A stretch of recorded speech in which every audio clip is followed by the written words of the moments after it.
Hello, Yeah. everyone. We're back again. This has been One for the Record Books. Yeah, I'm not. If I'm not anything sure. else happens, we're just going to have Andy come back some other time because this has not been Love fun. to. I don't know, for some reason, for whatever reason, my internet just went off. So it was connected to everybody, and it just went off all at once. Yeah. So Oh, wow. I don't know what's going on, folks. But we are back on now, and I'll let you pick up wherever y'all going. Yeah, I'm gonna drop back off again because I want to make sure we don't go off again. I'm not sure if we're streaming. I'm not seeing. We're just froze on Facebook. Are we just froze on there? Man, we're having a. Yeah, we're froze. We're froze on YouTube also. We're just not having a good night tonight on this thing, are we? Okay, Yeah, is anybody picking it up at this point? Is there anybody here at all?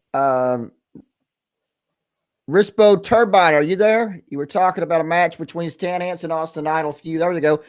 Mickey Mayfield back on, so I think we're back. Yeah. Okay. Well, sorry about that, folks. But mine still is not working good, so I'm going to jump off, and I'm going to let y'all continue going, and hopefully we will not get thrown off again. Please do not try to fix anything. I didn't even try to fix it that time. It just went off. Don't try to fix it. Don't try to fix it. Now, you're talking about, and I believe Andy's frozen. No, you're still there. Okay. But yeah.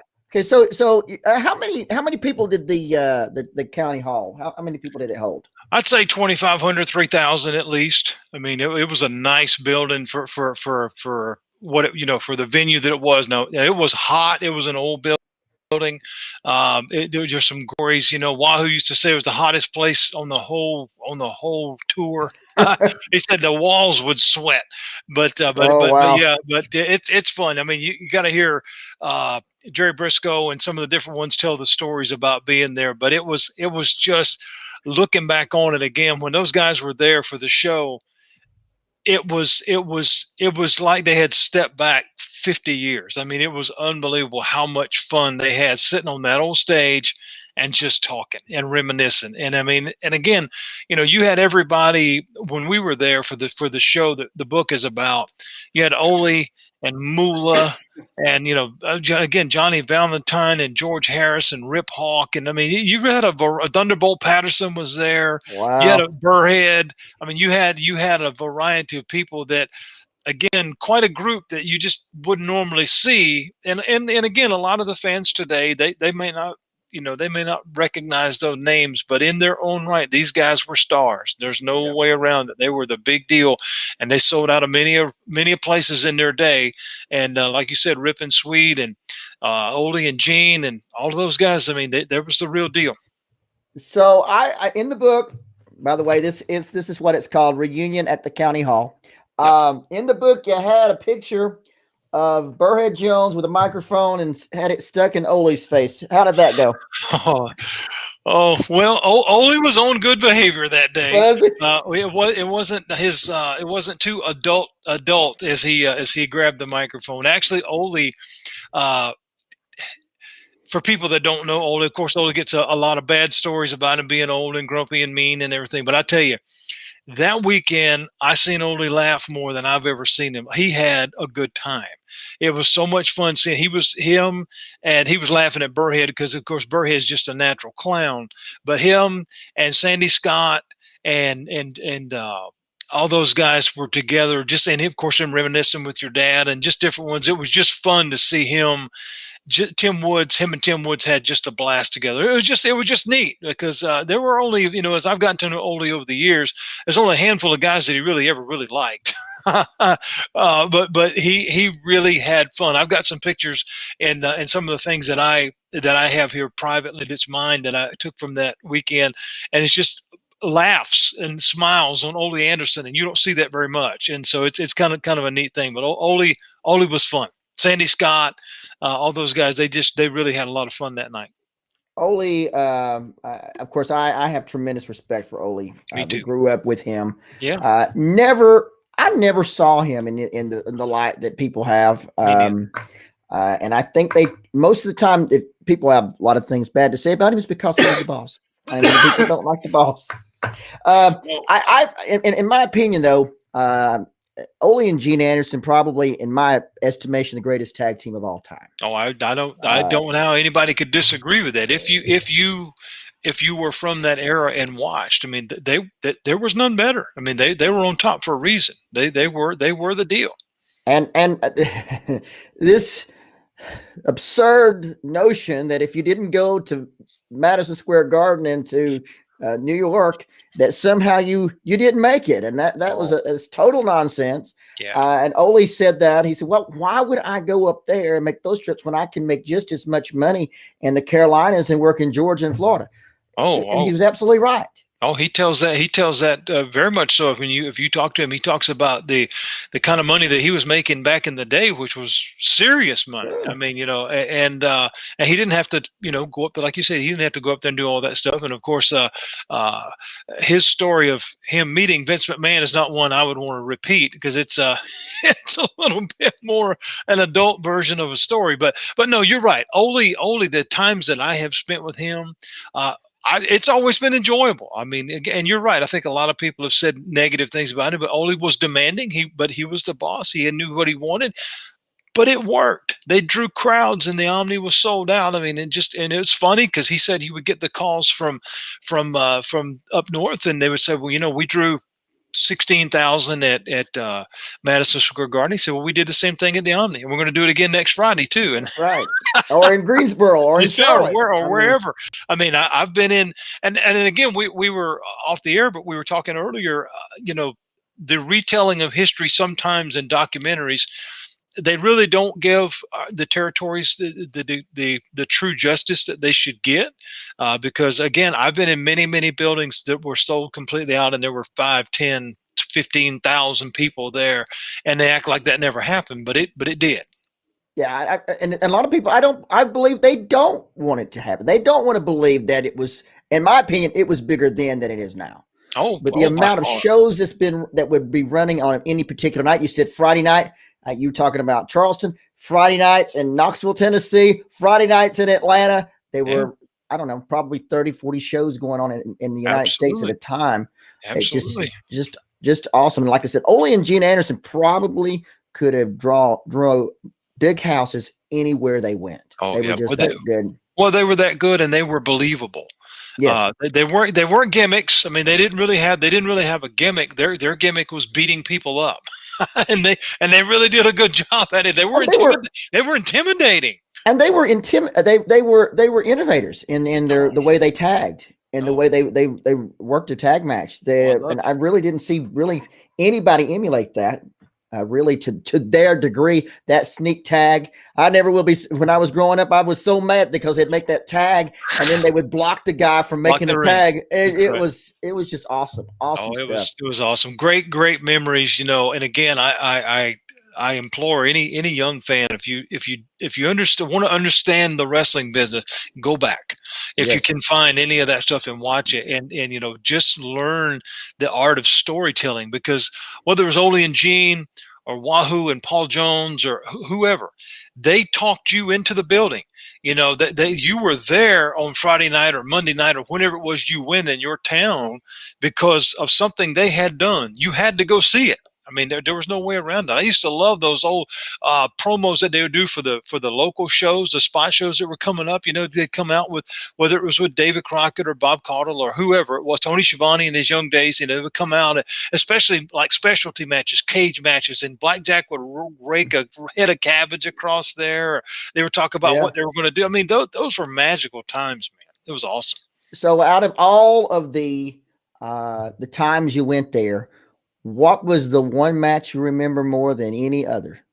Oh my goodness. Well, I think one of the ones that stands out the most was Wahoo and Valentine. I mean, those guys were just, it was real. I mean, they were, everybody saying what they want to about wrestling and the how who won and whatever, but those two guys, they left no doubt. But there were so many that really stand out. Well, the first time I saw Andre the Giant, was at County Hall. And I remember even just being a young kid, but him coming out and standing on the floor, and there was this human being that was bigger than anything you'd ever seen in your life. And this was when Andre had the giant afro, it was the big hair was everywhere. And so, you're up in the balcony, and you could, I mean, he could reach up and you could touch the tips of his fingers. I mean, wow. He was because the balcony wasn't that high. I mean, it was, 8 foot or whatever, but he could reach up. It was just an amazing thing. I remember, and he was working Superstar, Bill Eadie, and just amazing, unbelievable. Some of the stuff that happened there. I saw Steamboat and Flair. Some of the matches that they had that's not filmed, and Rick will tell you that. He said, our best matches were the stuff that nobody ever, that only the people in the arena saw. And we saw the U.S. title change hands there. We saw Funk and Briscoe do matches there. It was I mean, there were so many. It's almost hard to narrow it down, just because they were so good. But the things that stand out were the big stars that came through. I mean, Dory Funk was there, Jack Briscoe, Wahoo, Andre, everybody up to the mid. This County Hall stopped doing shows probably around 84, maybe 85 at the latest. Jimmy Valiant was probably one of the last headliner, type things there. And then it moved over to a high school gym over in a different place in Charleston, because the building it probably wasn't meeting code for crowds or whatever anymore. And so they went over there, and then of course they returned. I mean, all the Horsemen were there. It was into that era, of course. We saw the Great American Bashes on tour there. They did a couple of pay-per-views in Charleston at the Citadel, the McAllister Fieldhouse. Clash of Champions was there one time, and a few others. But we had all the big stars came through Charleston. That's for sure. Awesome. I was going to ask you, you had Mula and Mae Young. Oh my Tell me goodness. how. I tell you, we had more fun with those two ladies, and I mean, they cut up and had such a good time. And of course, they had Diamond Lil with her, and that's Mula. And of course, now we're talking about people that it's a different time, and people didn't think about the way things are now. So it wasn't even about coarse or offensive language as much as it was. They were who they were. They weren't necessarily really characters. That was just them. I mean, Mula and Mae were amazing, and I mean they had so much fun in the ring, and they were they were always calling Lil their midget, and it was just it was something else. But it was so much fun getting to know them, and then later. Every year, and I've got them all. I kept them all. Mula sent me a Christmas card every year, and we stayed in touch right up until her and Mae both passed away. And it was just you called up there, they knew exactly who I was. We'd have great conversations. In fact, the year after the show, Mula was doing her Ladies International show thing that she had every year, where she would have all the different ones going on and stuff. And that year, she recognized me as the promoter of the year because of that show that we had done in Charleston. So that was kind of a neat. I still got that plaque. I mean, it meant a lot to me. So. Well, I got to ask one more question, and then I think we got to get to some of our insiders. I think they've got some things they want to say. Biggest crowd ever. Biggest crowd ever that I've been in or seen, that you were in Charleston in that arena. Oh my goodness. I would say when Andre came, because that was nobody had ever seen him before. That was the first time he'd ever come. So it was packed to the rafters. I mean, you hear Ricky Morton and all the guys talk about hanging from the rafters. It really was. I mean, it was always. I would even go as far as to say probably close to sold out all the time. All the seats were always full. You never saw really an empty seat. But when Andre was there, I mean, there was standing room only. They'd never seen anything like that before. So, I mean, as much as Rick and Wahoo and all those guys always drew a great crowd, when Andre came to town, it was a whole different story. It's amazing the story that you're telling about Charleston. We could tell the same stories in Chattanooga and in Knoxville and Memphis, Atlanta, Columbus, Georgia, all throughout this whole Southeast and effect the United States. Brent, could you put up some of our insiders' comments? Are you asleep? Mickey Mayfield in it. Mid-Atlantic Flair called Rufus the Big Black Bear. That wouldn't work now, huh? Oh my goodness! Dick Bourne and I were just talking about that yesterday. How the WWE Network now has been moved over to the Peacock or some such a thing, and they're going back and editing all the old content, and which we say, a lot of that stuff will never make it to air now; it'll be gone. But some of the greatest stories though from back in there was with Rufus. I mean, they did a lot of stuff with Rufus, and of course the famous angle with Blackjack and Burrhead, where they beat the tar out of Burrhead, and he sold it. They had this great body cast gimmick in the back, and they put him in that, and he sold it like $1 million. It was great because Rufus was out with Bob Caudle. He's doing commentary with Bob Caudle, which was hilarious all in and of itself, because Rufus was awesome. And he said, Bob, what are they doing to my cousin? Because Blackjack was just beating the tar out of Burrhead, and Bob said, Rufus, I think he's trying to kill him. It was just because it was just so raw. It was just so natural. And then Paul Jones, one of my favorite, I was with Paul several years ago before he passed away, and Paul and I were talking about the deal when Paul gave away the life-size picture. And Rufus was a part of that angle, and it was hilarious. I mean, those guys were just great showmen. But yeah, you're right. The Flair deals with Rufus and some of the stuff, the promos back then. Yeah, you'd never get by with it now, ever. Michael was also asking if you'd ever train to wrestle. Yes. Yeah, I did get to do that, and I was fortunate to have just a spoonful of matches, enough to say that I did it, and it was a kid's dream come true. It was a lot of fun, the hardest thing I ever did, and but it was a lot of fun. Outstanding. Michael Barr again asked a question. I remember when Mula had gotten older and went to the WWE and kissed Mark Henry. Okay. Well, that was actually Mae. Mae was with Mark Henry. Yeah, she had the pregnancy angle with Mark Henry, but they were still there together. Terrence Hardy, the Greenville Auditorium was sold out almost every week. Same story. Absolutely. all across. But wrestling's bigger today. Yeah. Yeah, well, I think we could make a valid argument. For those of us in our 50s and up, we can all make a strong argument that is not true.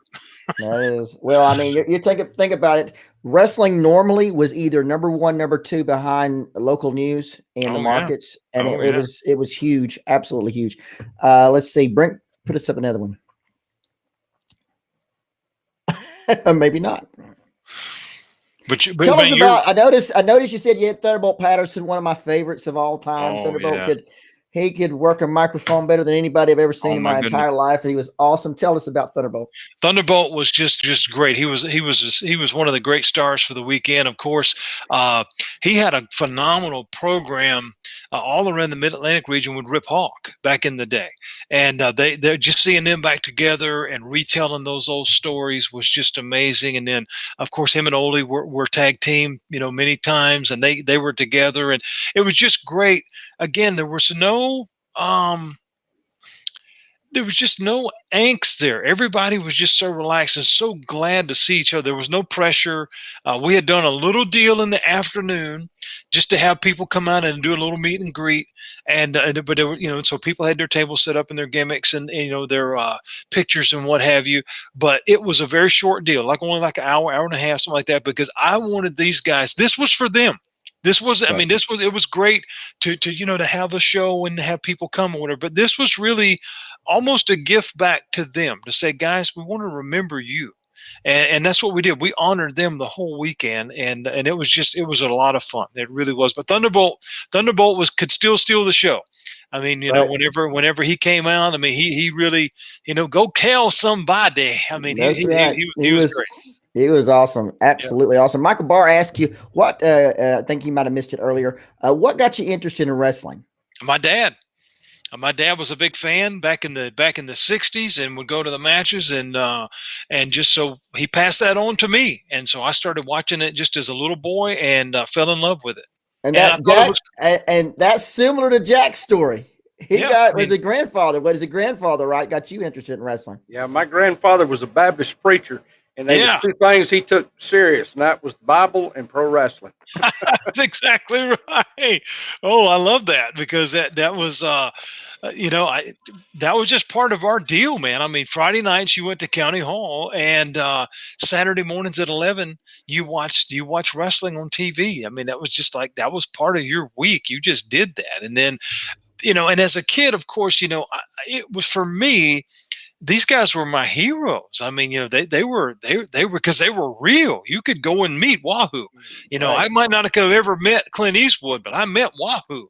And Wahoo was Wahoo, Blackjack, and on so and on so. And that was just, and then later in life, again, through this show, it opened so many doors. I had gotten to know a few guys before that, Jimmy Valiant and a few others, but during this weekend, though, we just hit friendships, man, that still hold true to this day. I mean, to be able to look on my phone, and I don't say this in a braggadocious way, but look on my phone and there's, Ole Anderson's personal phone number, Tully Blanchard's personal phone number. That's, I mean, for a fan's perspective, that's the coolest thing in the world.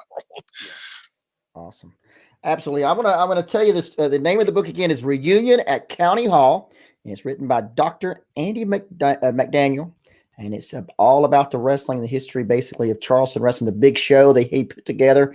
On the back, you see that Harley Race against Ricky Steamboat. Ricky Steamboat. Oh, awesome, man. card. Yeah. Awesome card. Let's see the other card. Mr. Wrestling gets John Studd, Skip Young, and Johnny Weaver against Hanson. Sweet Hanson and Goulet, I guess, at the Tolos against Abe Jacobs. Gary Young against Howard. I guess it's Bill Howard. Yeah, Bill Howard. Yeah. Awesome stuff. Well, I think we will have to call it quits right there. I'm sorry about the technical difficulties. We definitely got to have you back. Oh, man, love to. We only scratched the surface here, and some of this stuff you didn't get to hear, ladies and gentlemen, because there's a lot, and love to share some more. And if anybody is interested in that, all they got to do is just put that in Amazon, and it's right there. They can find it all day. Just beautiful pictures. My dad is in here. He's refereeing a match with Susan Green. I think Susan Green and Leilani Kai. Yeah, awesome. Yep. And they gave him a fit during that match. It was great. And Dad, he always regretted them taking him out of the ring. I'll just tell you, he was never really the same, letting this fun anymore. I think when they took him and put him in the office. It was great that night when him and Tommy Young and Charles Robinson and Mark Hildebrand, when they all put on that referee shirt and said, "Hey, we want to work the show." Man, that was like, that just added a whole new layer to everything. And because, they talk about working a match. I did get to work a match on that show, and Tommy Young refereed my match. They talk about a kid. And again, one of the unique things about County Hall, and I know we got to go, but I got to go to my very first show, and I think it was 73, 74. And the very absolute last wrestling show ever held in that building, I promoted that show, got to be in the main event of wrestling in that show with Tommy Young as the referee. It just don't get no better than that, man. No, not at all. Not at all. Well, we'd like to thank you, Andy, for coming by. We will do this again. It was awesome. We know that Jim Crockett Promotions would probably, if not not number one, he was close to the number one wrestling promotion in the United States and possibly the world. And of course, thank you, Jack. And for all of you out there, we thank you always for joining us, even through the technical difficulties. Maybe we'll get those fixed eventually. And until next time, we will see you on the next Pro Wrestling Inside and Out. See you later.